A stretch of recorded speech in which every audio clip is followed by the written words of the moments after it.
Kışında bunun teshikleri көп болып шыққан кейін бияғынан кіріп бияғынан чуатып, кышында үшіп араң чыктым. Айылдык тургундар эле кыйналып атат. Жогору жактагылар кыйналган жок.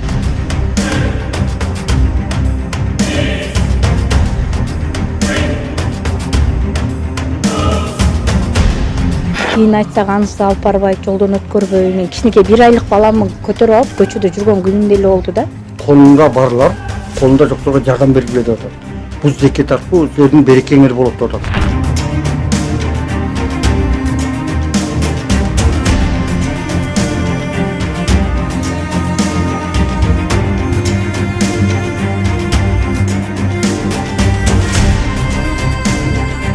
Жакшы жагын деле көрө алган жокмун. Жакшы жагы мен үчүн болгон жок. Бизге милицияларга өтө оор болду жумуш күнү түнү.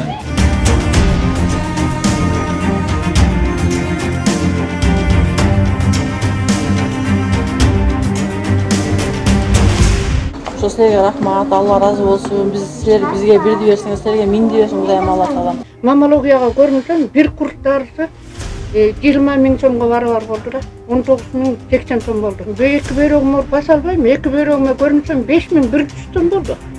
Дарды ала алган жокмун, тыйыным жок, ала алган жок.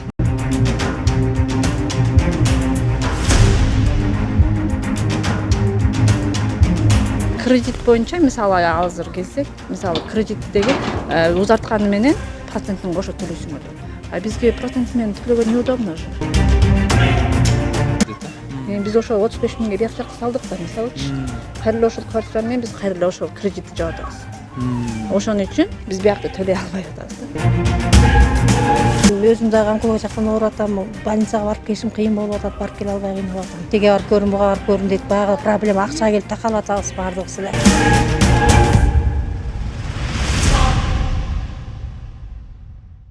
Саламатсызбы эже?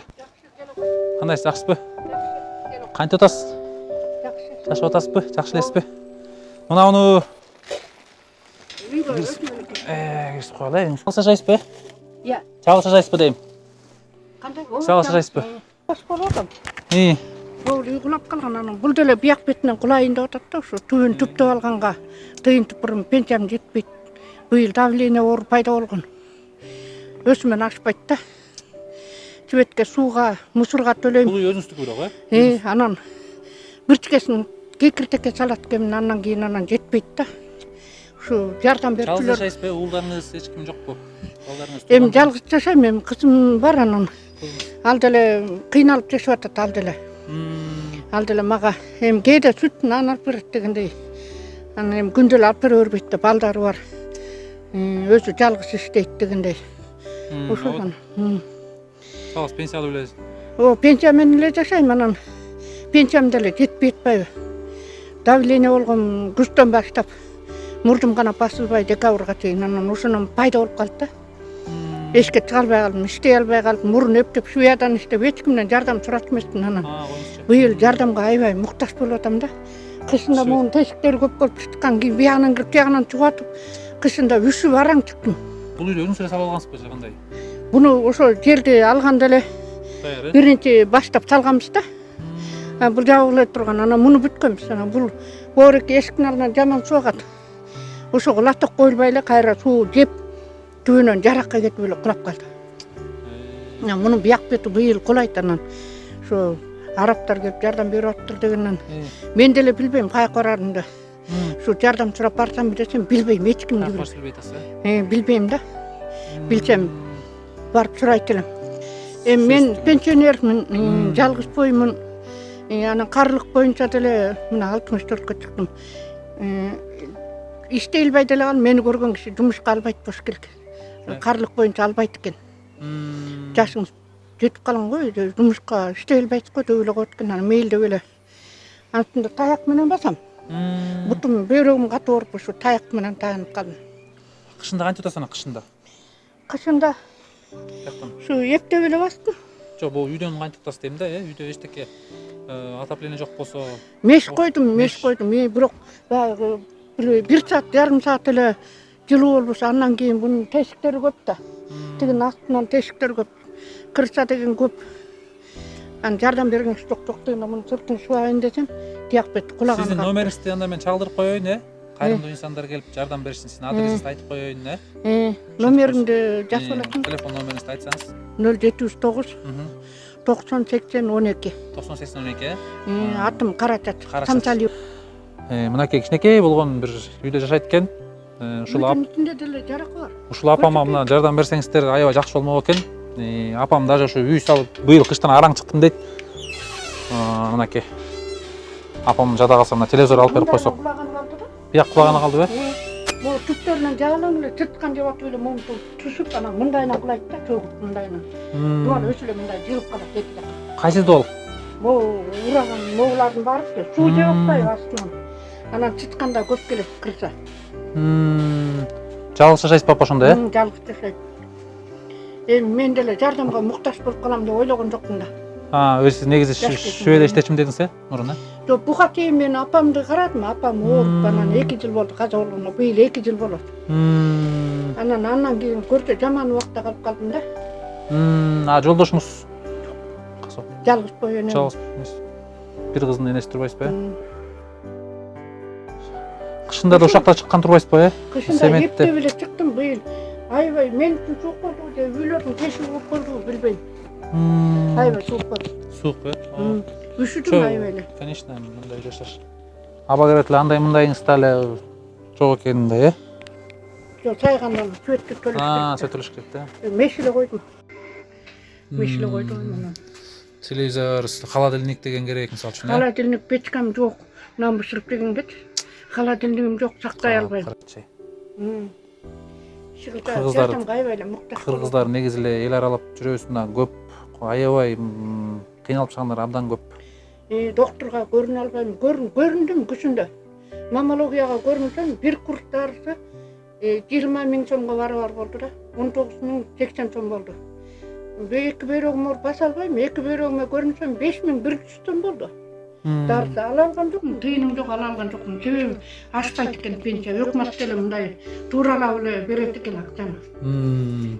Кетиртек деген бар, светке, мусорга төлөйм, сууга төлөйм. Анан ошон өзүмөн ашпай койдум. Дарга деле, доктурга көрүнгөнгө деле, анан тапшырганга деле ашпай койдум. Ошону көп жерге бөйрөгүмөн баса албайм, ушу таяк менен мындай барып келем, ашыкта баса албайм. Буякта канча жылдан бери жашадыңыз? Эми 2005-жылдан бери толук жашап келдим. 2005-тен бери жашайсызбы? 2005-жылдан бери ушул жакта жашап келдим. Ушул жерде, ушул комнатада. Анан жок, тийинип бүткөргөм, кулап калды.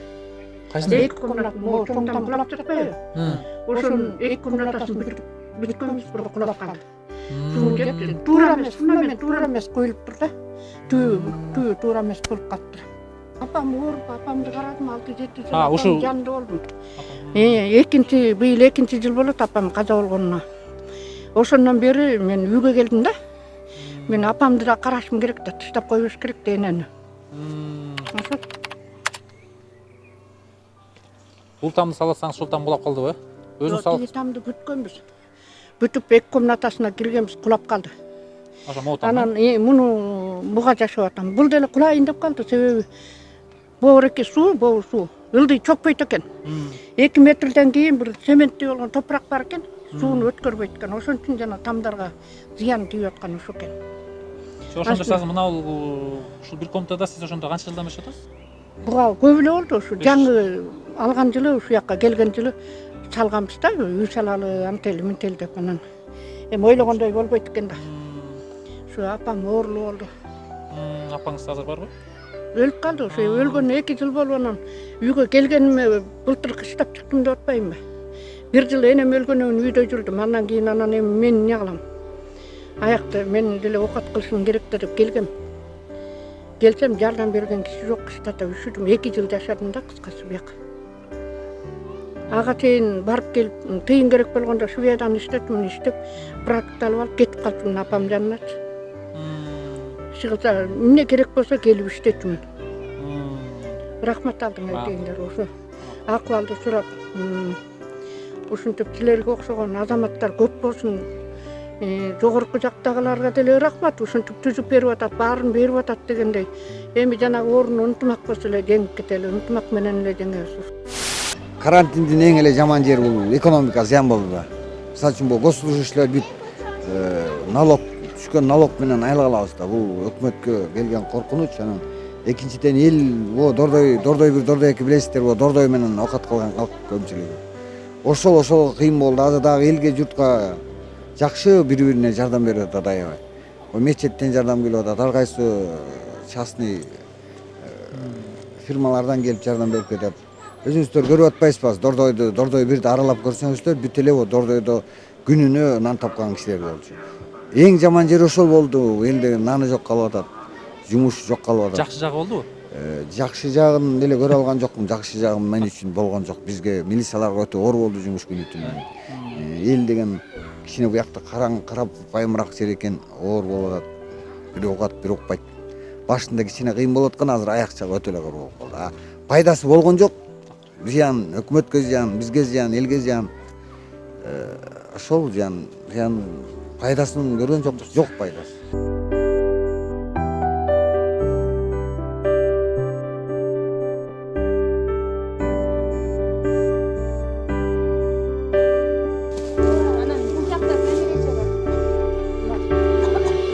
Тамирже, сиз майып кызыңыз менен бе?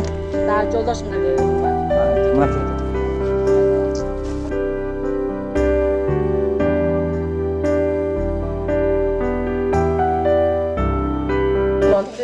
Квартирада отурат экенбиз. Мисалы эми өзүңдүн үйүң болсо отура бересиңчи. Мисалы бияктан келгенде акчасын бериш керек. Мына балдар бар. Сизде канча бала? Эми иште 4 балам бар. 4 балаңыз, 4 балам кичинекей комнатада. Кичинекей комнатта анан башка айланча жок, анан жашайбыз да. Ушундай абалда квартирага сиз да 4000 сом төлөйсүз, 4 миң сом төлөйбүз. Кымбат эмеспи я? Тапканыбыз квартирага беребиз, тапканыбыз эле квартирага беребиз. Жеп ичирген. Жо, балким башка квартира издеп же мындай арзаныраак кылгыла, ушундай абалда болсо арзан эле кылгыла десеңер болбойт, Жок. Ал деле бир айдыкын койкадын кеңсин койбой менде деле жашоо деп турмуй атат. Помощтар келип, оокатыбызды өткөзүп атабыз. 1 килограмм алсак деле ошону 200 граммдан кошуналар менен бөлүшүп атабыз. 10 квартирант бар экенбиз. Мисалы үчүн биз алсабыз да жарымын бөлүп беребиз. Эми биз чыдайт экенбиз, балдар чыдабайт экен, балдар токту билбейт экен. Чуркап эле нан жейм, тамак жейм дей беришет экен. Биз жосо алар аш койсо. Коляска түрдү базарга чыгып бирдемке сата элсек, милициялар койбой эле куп жөнөтөт. Ошо койбой койду. Мына азыркы күндө деле кичине чай пирожки сатып келели 5-6 адам чыгыптыр десек, койдурбай койду.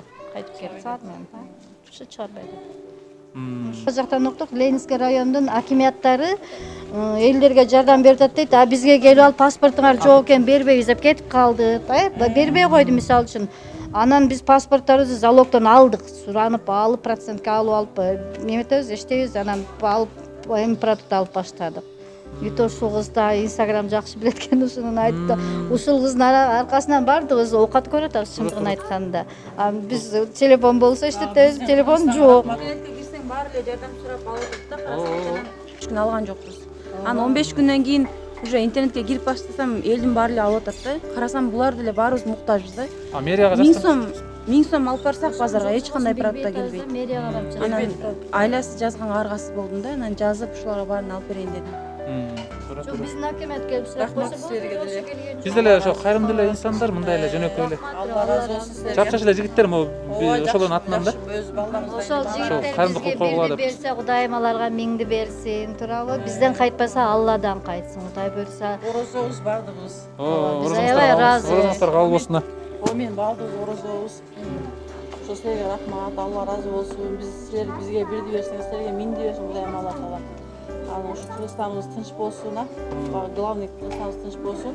Эл журтубуз жакшы, аманчылыкта жакшы, базарыбыз ачылып, дагы эле мурункудай иштеп, дагы эле ошентип кетели. Силердин ушу аяңарды шамал өтүп турсун, дайыма ошентип. Биздин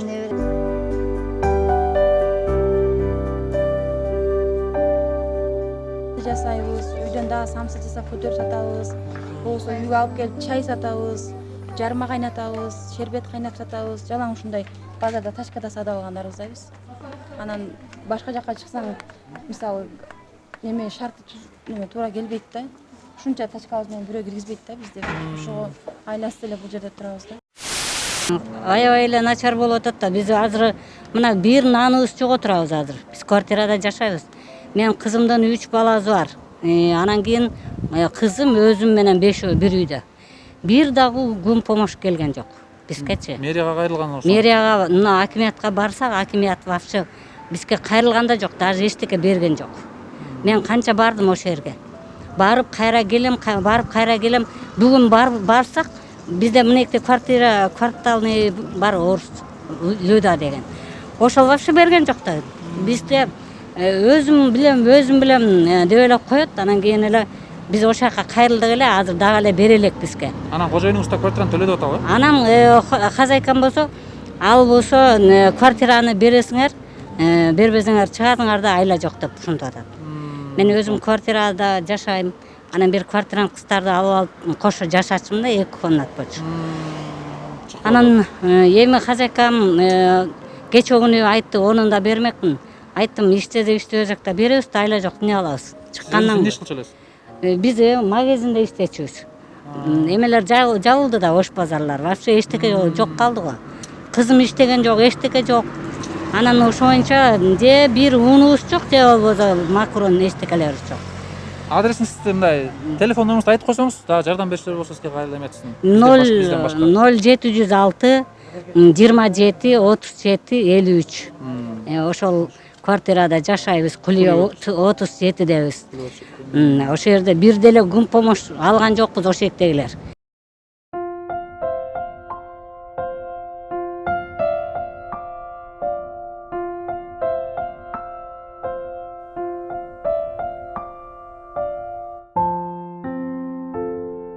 Кыйынчылыктар алып келди биз үчүн. Билбейм, мен баягы балдар бизге кире чыга иштеп жүрүштү эле, жардам кылып жүрдү үйгө. Могу бизге окшогон көп балалууларга, атасы жокторго кыйын эле экен. Жардам берген кишибиз болгондон кыйын эле иш болуп калат экен. Карантин убагы аябай бизге оор эле болду. Бизге кыймылдап турчу элек. Анан азыр баарыбыз эле карантинде үйгө жаттык, кыйынчылыкка учурап атабыз. Балдар болсо бир да ачка, бир да ток болуп атышат. Оору деген баарыбыз да күчөп атат. Оору, өзүм дагы онколог жактан ооруп атам. Больницага барып келишим кыйын болуп атат, барып келе албай кыйналып атам. Жолдордон кыйналып атам. Мына больницага барып көрүнүштө эле бизге акча жок, көрүнүштө эле кыйын болуп атат. Мына 2 ай 3 ай болду, 3 айдын үстүндө эле жүрөм мен. Онкологияда учетто элем. Ошо менен жүрөм, ошо нары барып, бери барып, тиге барып көрүн, буга барып көрүн дейт. Баягы проблема акчага келип такалып атабыз баардыгыбыз эле. Ошону башка эмне. Балдарыбыздын деле буту колугунда кийим кечери жок, мүтө эле жүрүшөт. Кыйналып атабыз да. Эч кандай жакшы келген жок. Ама мен үчүн эч билбейм, мен кыйынчылык эле болуп атат. Төлөө деп мажбурлап атасыңарбы же жок деп кечип атасыңарбы? Бөлүп берилет атабыз. Бөлүп берилет. А то бизде дагы кредит бар да, чындыгындачы. Аны биз кредитти утуп албайбыз. Мисалы биз кредиттер деле кыскарды да, кредит мөөнөтү. Жок, каякта кыскарды? Кыскарган жок, процент менен төлөйсүңөр деп. Мисалы деген биздеги кредит боюнча, мисалы азыр келсек, мисалы кредитти деген узартканы менен процентин кошо төлөйсүңөр деп. А бизге процент менен төлөгөн неудобно же. Мисалы үчүн 2 айды кыскартып коет. 2 айды кыскартып коет, бирок деген процент төлөйсүңөр. Ошол 2 ай төлөнбөгөн айдын процентин төлөш керек. Төлөш керек болуп калат. Кийинки айда баары төлөш керек. Кийинки айда төлөш керек болуп калат. Биз ошон үчүн квартираны мисалы деген буларга деген биз деген эме кылган жокпуз да, төлөбөгүлө деген жокпуз да. Төлөгүлө, бирок деген эми шартыңарга карап. Мисалы деген апрель айында булар төлөшкөн жок. Бир айдык. Баары деп айтпайм.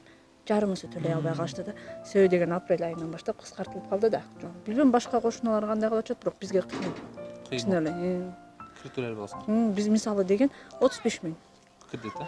Биз ошол 35 миңге бияк жакты салдык да, мисалычы. Кайра эле ошол квартира менен биз кайра эле ошол кредитти жаап атабыз. Ошон үчүн биз биякта төлөй албай атабыз да. А 35 миң бизге айына чыкпайт. Иштеген айлыктарыбыз, зарплаталарыбыз деген 10 миңден мисалы. Баарыбыздык тең элечи. Мисалы мен эмес, жолдошумдуку эмелердики 10 миңден 12 миң жетпейт. Эмне жакшы жагында алып келдиби негизи? Кээ бирлер мактап атат. Кээ бирлер болсо айтып атышат. Сиздин оюңуз кандай? Мисалы кээ бирлер айтып атат, карантин деген бул ой жакшы болду, элди тарбиялады, тигиндей мындай деп атышат. Ооба, эми эки жагы тең болуп атпайбы? Карантин мисалы үчүн элдерди тарбияга салды. Бул деле Кудайымдын сыноосу болуш керек.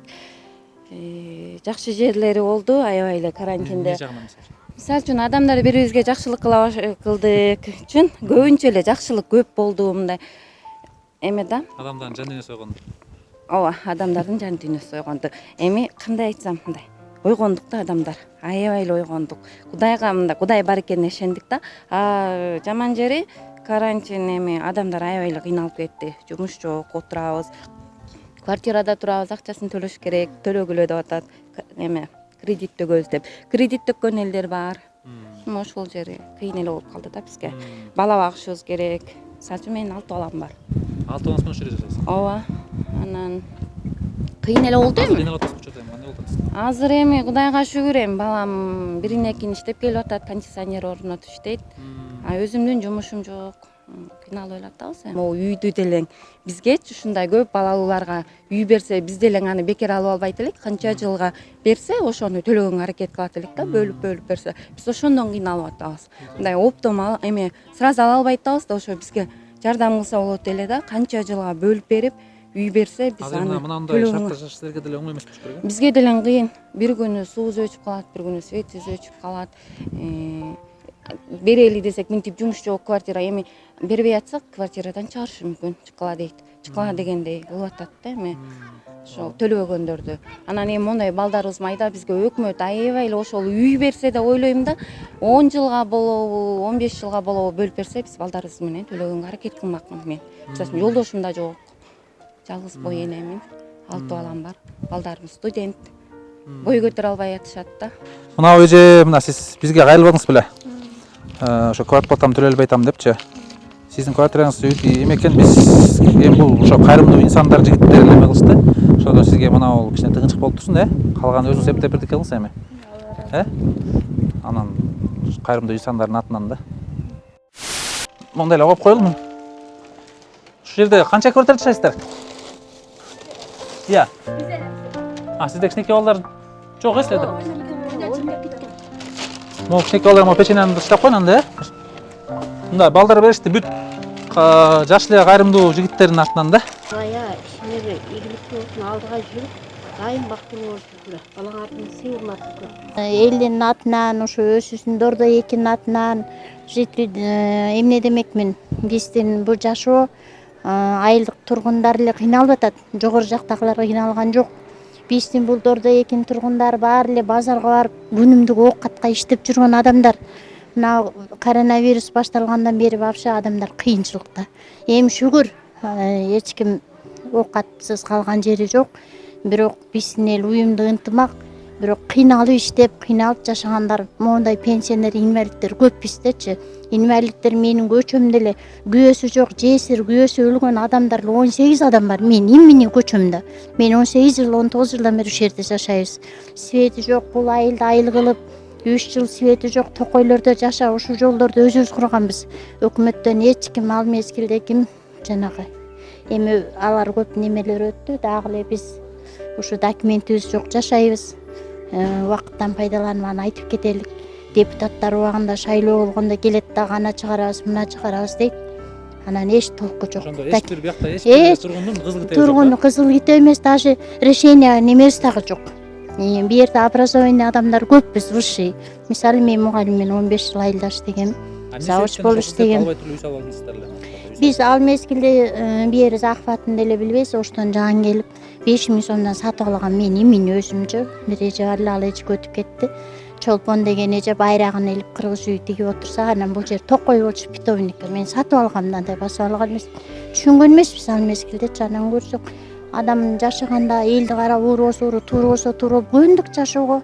Свет келди, суу келди, анан акырында бала чакабыз чоңой баштады. Китеби эмес, решение дагы жок кылыбыздачы. Эртең келем бияка жок, биз түрттүрөбүз десем эмне кыласың? Эми түрттүрөбүз, мээрлүү кантип ушундай немебизди каяка барабыз биз? Квартира неме? Ошто жашар жерибиз болсо бияка келебиз да анан кийин. Эми бул жактык чүйлүк эле болуп калдык. Ошун өзгөн районунан болуп. Ошо анан биздин элдин атынан дагы райымдык көргөзүп аткан адамдарга рахматыбызды айтабыз. Жок калган жерибиз жок, келип атат. Ынтымак элебиз. Эми адамдардын ичинде квартиранттар көп экен. Биздечи мына көчөмдө 65 үй бар. Квартиранттар менен 104 үй болуп кеттик. Анан эми оокат деп алар да келишкен да. Ошону жашап атабыз. Кичинекей жардам алып коюңуз биздин кайрымдуу инсандардан, жигиттерден, жаш жигиттерден.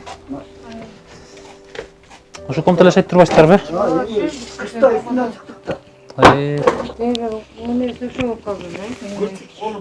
Бияка сүрүп, кышта 3 жол көчтүк. Анан акыры келип эптеп табайын болайын деп мынтип калдым. Кыштын кырамчылыгын көрсөтүп. Буга эми 2000 деген ана мен айткам мен коюм уялып кичине бираз эме кылды анан 1000ге эметти да. 1,5 киргенбиз башында. Негизи 1,5 деген. 1,5 кийин Мен өзүм болсо бери оорулуп больницадан тияк болуп кетип калдым да ошого. Байланыш кичине согуш. Дордойдо иштеп турбайсызбы? Тачкада турабыз. Тачкада. Азыр тачкада оор болуп кичине бираз эме болуп калып атат эмесин. Азыр эми карантинде так эле. Карантинде тем более ал эми келгендер келет, келбегендер шүгүр кылабыз. Болду намаз окуп эле Аллага дуа кылабыз.